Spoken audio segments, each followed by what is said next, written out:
What's going on, ESO Nation? Welcome back. Paco today here. Today I'm going to be talking about the Homestead update. There's been a couple new releases since my last video. Let's see what they are. I'll be reading it off, so please bear with me. Let's see. Probably go before I start reading the notes. Let's go see it. Somebody will be farming. You know how ESO is in fucking Cyrodiil, man. Somebody's always farming this bridge. But anyways, let's get to it. So. Let's see, update 13 features homestead, player housing, Let's see, we've already covered that. 39 homes coming out. Let's see, you may own one of every home, all the way up to all 39 available at launch. Homes are shared across characters on your account. We already know all that from the last video. Let's see, homes are split to several tier sizes, or tiers by size. Apartments, there's 3 total, 1 for each alliance. There's small homes, 10 total, 1 for each alliance. Hold on. 10 small homes, 10 total, 1 for each 10 playable races. Okay, so medium homes, 10 total, same thing, 1 for each of the 10 playable races. Let's see, large homes, 10 total, same thing. Manors, 3 total, 1 for each alliance. Okay, so home ownership is tracked in the new housing tab of the collections window. So let's see, so you'll go to collections. So it's not up yet, but it'll be up here. I think I may have said something along the lines of that in my last video.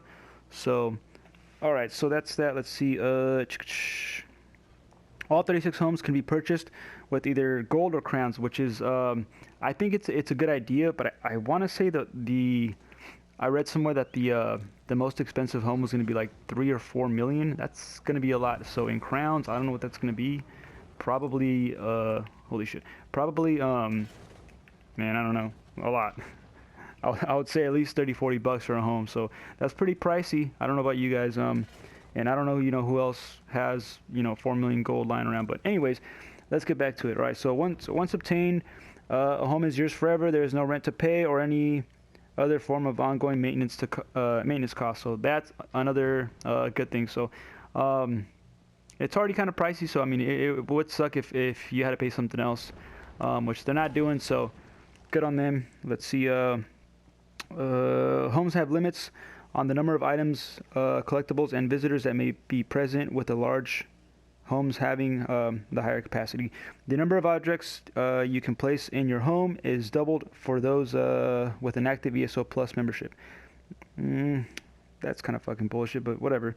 I don't have ESO Plus. I don't want it. I mean, I don't really need it. Other than the craft bag, it's not really. I don't care for it. I already have. I have all the DLCs, and I'd rather just own them outright than rent them, because I mean, yeah, they're expensive, but at the same time, you're paying, you're gonna be paying the $15 monthly subscription fee or whatever. It's kind of dumb. I don't know. That's just my opinion. If you have it, whatever. But that's not what we're talking about. So, anyways, so let's see. Where were we? Okay, in the event your ESO Plus membership lapses, so runs out, you won't be what the fuck? You won't be able to add any additional items to your home until you drop below the regular item cap. You will be able to remove items in order to do so. Dueling is allowed in homes, but is disabled inside in rooms or apartments. Pets, assistants, and mounts cannot be summoned inside of homes, but can be placed inside homes as decorations. Once placed, assistants can be used as normal. Okay, let's see. Acquiring a home. There are 3 ways to acquire a home in Homestead. Purchase a home in the Crown Store, in the Crown Store for crowns. Open the Crown Store and explore the new housing tab. From there, you can preview and later purchase one of the new homes via crowns. Find Canthian in the house. Okay, another step is find Canthian in the housing broker. God damn it! Find Canthian, the housing broker, to acquire quests that grant you free apartment. So that's the part that everybody's gonna get. Everybody's gonna get the free apartment, and it's the lowest, I guess, form of the housing that you're gonna be able to get. And then from then on you can move forward. So let's see, Canthian, the housing broker, can be found within the banks of Daggerfall City, Davin's Watch, or Vocal Guard. Depending on your alliance, if you want a free apartment, highly recommended, talk to him, and he will bestow the quest. Completion of this quest awards a small inn room located in the zones allocated with your alliance. Okay, so probably one of the 3 that were just mentioned. Afterwards, you may purchase the other inn rooms for a nominal fee, or can repeat the quest in another character in a different alliance to acquire the other homes or the other rooms. So pretty much what that meant is, if you have characters across all 3 alliances, because say you're on AD, that quest won't transfer to your Daggerfall or to your Ebonheart, so you got to do it within those other alliances. So okay, so that makes sense. Let's see. Find homes scattered across Tamriel. Make sure you have the prerequisites and purchase them for in-game gold. First, you must find the home in-game. Click on the door and follow the purchasing instructions. Most homes require you to complete certain prerequisites before you can purchase them for gold. For example, to purchase a Daggerfall Covenant Manor, you must have previously completed the Hero of the Daggerfall Covenant achievement. Okay, so that's actually I think it's a good thing, because a lot of people don't quest really. I mean, I know I really don't, unless if I'm like really bored, there's nobody online.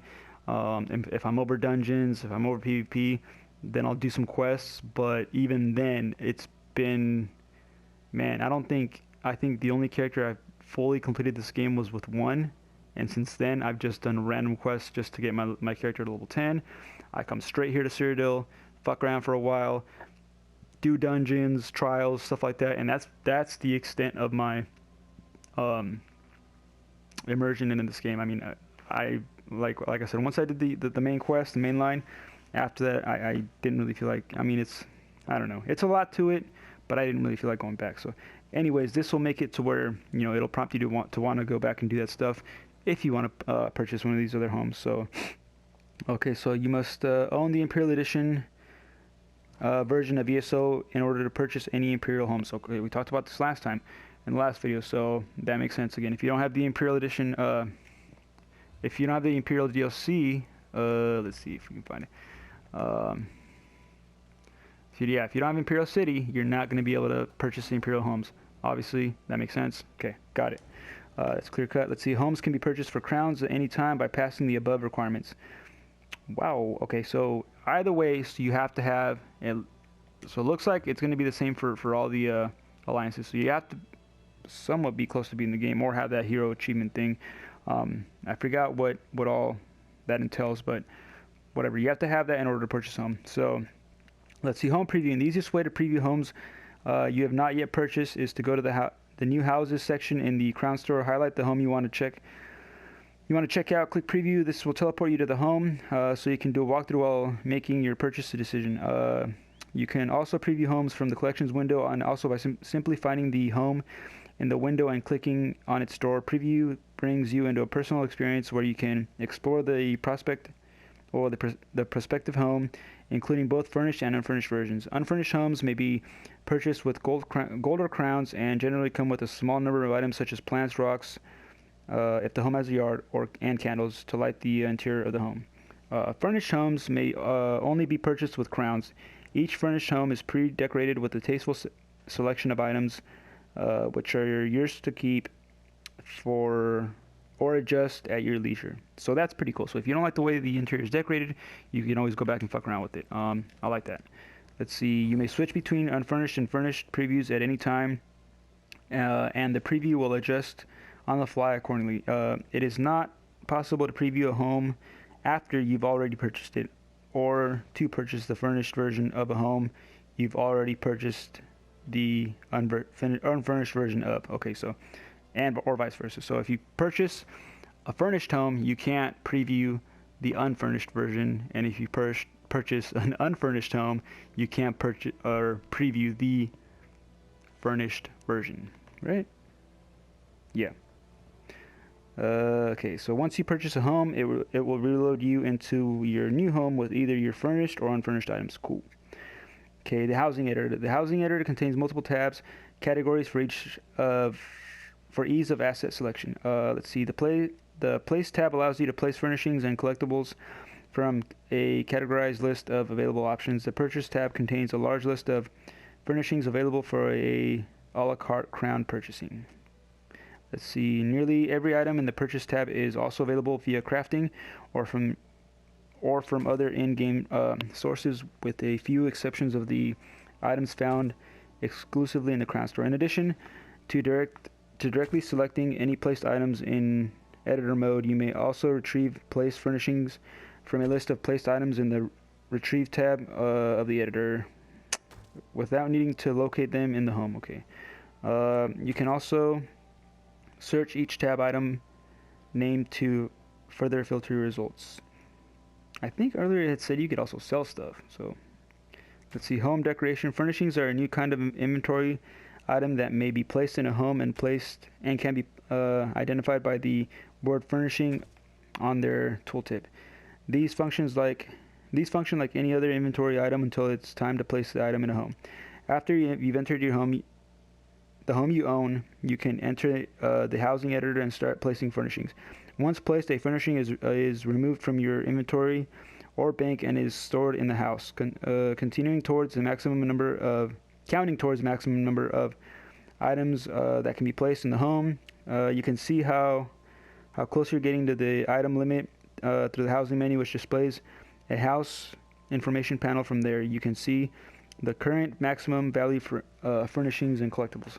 Okay, so I mean, it kind of sucks that you're gonna have a limit for what you can and can't store in your house, but I mean, I guess they kind of need it. But I mean, I don't know. Could have done without, but whatever, you know. I mean, still, the DLC is, like I said, still free, and it's still a pretty cool add-on. What the hell is this guy doing? Okay, we're almost done. Let's see, in addition to furnishing items, you can also place assistant mounts, non-combat pets, and a new category of furnishing collectibles called trophies that includes undotted busts. There are specific limits for furnishing collectibles, and other collectibles such as pets or mounts. Okay, we already talked about that. Let's see. Many types of housing objects have additional functionality when placed, including the following: assistants. Any of the current available assistants. I'm not going to name their names, but the merchant and the smuggler and the banker can be placed in your home and will offer their services to your visitors as normal. That's pretty cool, because pretty much your home can be like a little central hub. You know, and it's going to have everything: smithing, your little enchanting tables, plus all these guys, a banker. You're going to have the merchant and the other dude. So pretty dope. Okay, so light sources. Objects such as torches, braziers, and lamps can be lit, extinguished at will after being placed. Pretty cool again. It just adds to the more, you know, actual homey feel of the place. Let's see, seating. Many chairs, thrones, benches, pews, stools, and other seating objects throughout Tamriel are now interactive. You just need to approach the furniture and interact with it to sit down, provided there is room and the furniture is placed in an accessible location. This applies to seating places in homes as well as those found in the world. Seating objects aren't placed in a level open area. It may not be valid for interaction. Okay, let's see. Okay, this is a big one too coming up. Okay, so target skeletons can be so a target skeleton can now be used to practice with new weapons abilities in combat in general. It does not fight back, but it is a resilient opponent. Roughly as difficult to put down as the second boss from Veteran Spindle Clutch 2, Bloodspawn. Ooh, cool. Okay, so if you guys have played that dungeon, you guys pretty know how difficult that damn dungeon is in general. You know, not just that boss, but in general, fucking hard. But Bloodspawn is an asshole. Let's see. To learn to craft a target skeleton, you can purchase a plan from Rolis Halalu, the master crafter, the master craft mediator in each alliance capital, in exchange for writ vouchers. Okay, writ vouchers are obtained through master writs, and Rolis Halalu will appear after you start or complete a master writ. You can find the description of these below. Okay, so crafting a target skeleton requires an animus stone in addition to a variety of other things. Okay, so the animus stone is a new crafting material that is also available in exchange for writ vouchers. Shortly after being defeated, the target skeleton will reform itself. Cool, so you don't have to keep redoing it, so that's pretty awesome. Let's see, guild reprints of Shalador's library. After you complete a collection from Shadow's library. A Mage Guild reprint of that collection will be available on any Mystic for a moderate fee. Okay, so each reprint contains individual volumes of every book in that collection. These reprint volumes can be placed in your home and on your targets, and you or your guests can read them at any time. Okay. Reading a reprint volume does not grant Mage's Guild reputation or progress towards Shadow's library. Only the original version of that book can... Ah, man, that sucks. Okay, so I was really excited when they released the other notes of this. I was like, fuck yeah, man. You know, all you have to do is, you know, the owner of the home, you know, find a set of books, and then after that, everybody can get the hookup. But apparently, it's not going to work like that. Whatever, you know. I mean, other than that, then I don't really see the point to it. You know, unless if you can hook somebody up. But then, I mean, at the same time, a lot of people grind for Meteor, and that's, I mean, you know, the grind for Meteor sucks. If you've done it, you know it sucks. But you know, I thought this was gonna ease that, but I guess not. So, whatever. Either way, I mean, I don't know. I don't even know if I bother with that. But, anyways, let's see. Okay, so standard crafting stations. Crafting stations can be purchased from Rollis, Halalu, the Master Crafter, whatever.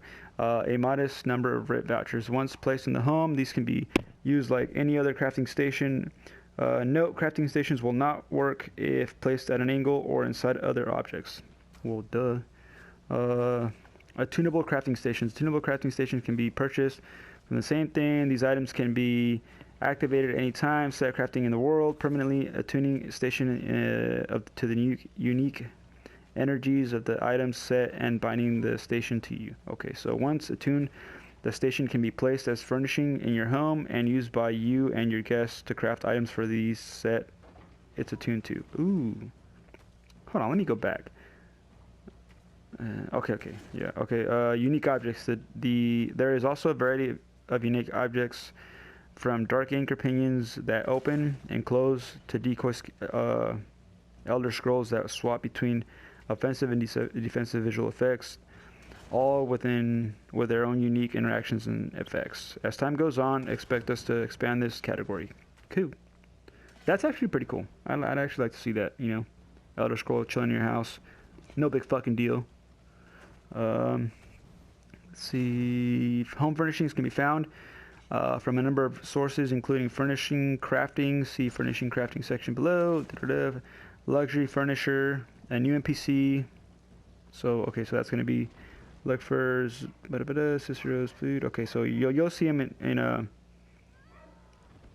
can be found in the Hollow City within Cold Harbor over the weekend as a new NPC, Zanil Theron, can be found in the Hollow City within Cold Harbor over the weekend and has a cycling inventory similar to a Daziba. I'm not even gonna say that. The Golden and Cyrodiil. If you guys know who that is, it's the chick. I think it's a chick. It is a chick. She comes out in the for if you're in AD, it'll be in the Western Gate. I think it's probably the same thing for you guys. I guess the Northern and the Southern. I don't know. Wherever your weekend guy comes that has the super crazy shit, all that purple shit. That's same thing. All right. So, achievement furnishers. Some items are gathered by specific achievements or accomplishments and is themed to that requirement. Completing a requirement listed on the item will allow you to purchase copies of the item for gold or AP. Nice. I like that they're using AP. I wish they could use AP. You could actually use AP outside of Cyrodiil. That would actually be helpful, but whatever. These can be found throughout Tamriel, including Cyrodiil, and offer rewards for various heroic deeds. Each item is bind on pickup. Almost everything that you do is fucking bind on pickup now. At least all the dungeon shit.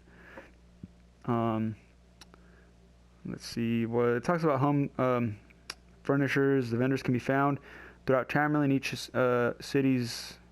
each alliance's main city and capitals. Offer a number of basic home commodities, as well as local plants and natural stone from the region they are located in. Purchase tab in housing editor. Okay, so that's another place you can find it. Undaunted Bust. Begin with the Homestead, the final boss of each veteran dungeon. Trial or arena will drop a collectible bronze bust of one of the iconic monsters from that piece content. Let's see. Busts are account-wide collectibles and can be placed once in each owned home. Busts from trials and arenas include a marble stand. There are a total of 34 undaunted busts available in Homestead. Nice. Fishing. Though rare, you may catch aquatic-themed decorations while fishing at a fishing hole. I don't really care about fishing. Shadowy Supplier. The Shadowy Supplier will rarely award one of a selection of Dark Brotherhood-themed decorations. Pretty cute. Let's see. Next it goes into furnishing and crafting. I'm not really going to go into that. But let me see. Let me skim over it real quick. It's pretty much going to be the same thing. Let's see. Woodworking blueprints primarily use heartwood from lumber nodes. Blacksmithing diagrams primarily use regulus from ore nodes. Clothing patterns primarily use basts from fibrous plants or clean pelts from beasts and other sources. Okay, so it'll go off of your already existing fucking skills. If you have any of this shit, which you should at least have one character devoted to that, it'll go off that. Let's see. Okay, housing permissions. You can choose to allow or restrict access to each of your homes as desired, and may set different permissions for each of your guilds and on a per individual basis. You can even ban specific individuals while allowing the rest of the guild access, just in case you want to hang out with the most of your guildies, but Tony keeps spilling meat on your favorite rug. Okay, so yeah, so you can ban specific people and that are within your guild if you just don't want them to come.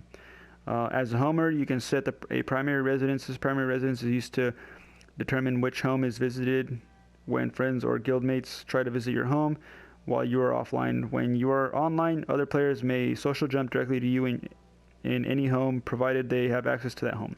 Homeowners may rescind access to visiting players at any time, resulting in the immediate eviction of that player from their home. You can also immediately copy the permission setting of a previous home to any new home when purchasing a new home, and can modify permissions for individual homes. Okay, let's see. Housing achievements. In Homestead, you can expect to see a variety of new achievements for everything from decorating your home a certain way to learning impressive number of furniture plans, beating up target skeletons, or particular note. We've added 4 new titles. Clan Father or Clan Mother awarded to acquiring the Almeri Dominion Manors Serenity Falls Estate. Lord or Lady awarded for acquiring the Daggerfall Covenant Manor, Daggerfall Overlook. Counselor awarded for acquiring the Ebonheart Pact Manor, Ebonheart Chateau. Count or Countess awarded only after you've acquired all 3 of the titles above. Okay. So if you only have one alliance, you're kind of fucked because you're not going to get that last one. And then it goes into a list of homes. So pretty much the inn. It talks about the inns, the apartments, where they're located, small homes. Better yet, you know what? Instead of saying pretty much where they're at. Okay, so obviously the inns. Let's see. You have one in the Somerset Isles, Volkelgard. That's for yellow. For let's see. Oh shit. Okay, Daggerfall. You know what? Whatever. Okay, let's just go on pricing. So the inns are going to be free. Apartments looks like they're going to be 11,000. Why are they all different? Okay, 11,000.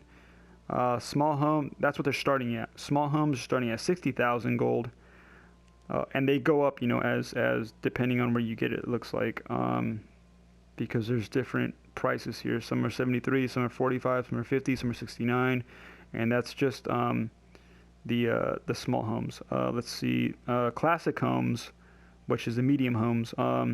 These are a huge jump. Okay, so now we're talking 190,000, 255, 295, 280, 320, 325. Okay, so they're getting way pricier, pretty much doubled. Now let's go large homes. Large homes starting at 1,275,000, 1,285.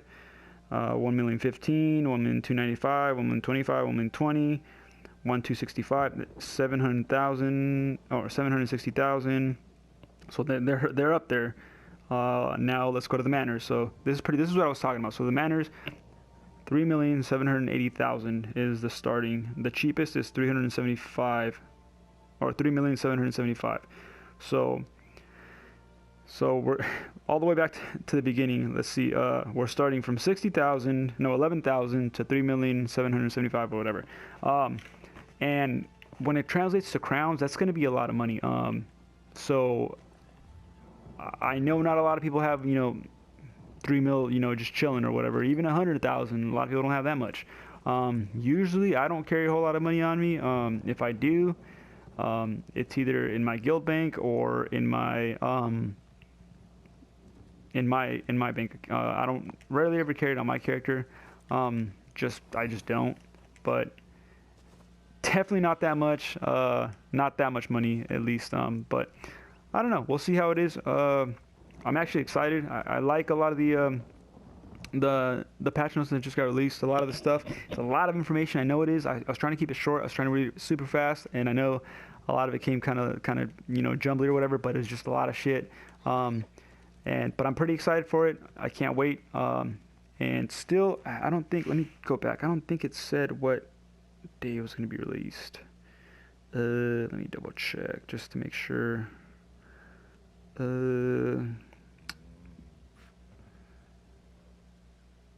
Oh shit! Champion point cap has been raised by 39 points. Wow.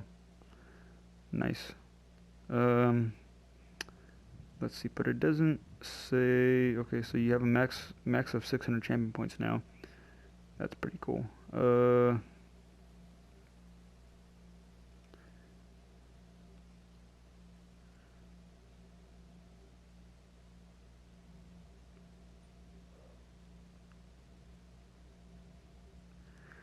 Okay, there's actually a lot of notes that came out. I might just make a different video off that because there's a lot of crap that just came out. Let's see if I can. It didn't say what day this thing was gonna drop. No.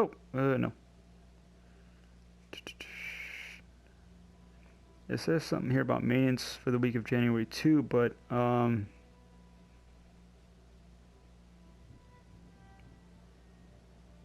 nothing really about when it's dropping. Just I guess it'll be the same thing sometime in February. But I guess just stay tuned for that. I'll find out as soon as I do. Most likely I'll probably do another video just in case anything else has changed. But if nothing's changed, I'll just I'll probably just mention it in my next video as soon as I find out. But anyways, that's all I got for today, guys. If you guys have any questions, just shoot me a message right in the comments. I usually try to answer my comments pretty quick. I'll get to you within a day or so, but if I don't, just shoot me a message on Twitter. It's Kill2Go. That's KILL, the number 2, and then go.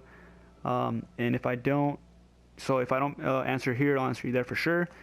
But either way, let me know what you guys think about the new update and all the patch notes that just got released, the prices, all that stuff. If you guys like it, if you guys agree with it, if you don't agree with it, just let me know in the comments. Other than that, I'll catch you guys later. I'm all set. Peace.